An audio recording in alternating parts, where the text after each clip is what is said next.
उत्तर प्रदेश की ये महान जनता ने भारतीय जनता पार्टी को जिताने का काम किया है। ये अखिलेश बाबू है ना, अखिलेश बाबू, ये अच्छे गेंदबाज नहीं है। गेंद डालने वाला अगर फुलटॉस डाल दे तो बल्लेबाज ने चौका लगाना चाहिए या नहीं लगाना चाहिए? जरा जोर से बोलो, लगाना चाहिए या नहीं लगाना चाहिए?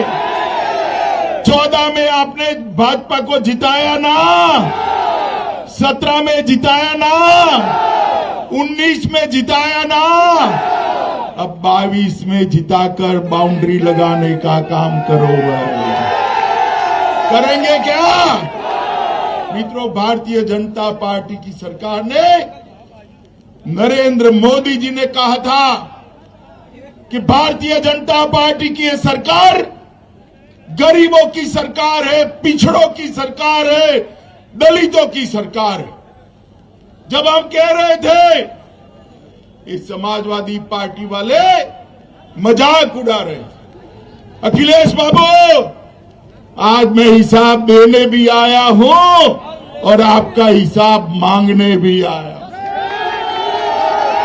माताओं, भाइयों, बहनों, मोदी जी ने उत्तर प्रदेश में 1,67,00,000 माताओं को फ्री ऑफ कॉस्ट गैस का सिलेंडर दिया है। फ्री ऑफ कॉस्ट 1,67,00,000 गरीबों को गैस का चूल्हा दिया है। आप भाजपा सरकार बना दो, जिनके पास गैस का चूल्हा आया है उसको होली और दिवाली में 2 cylinder free of cost Bharatiya Janata party. माताओं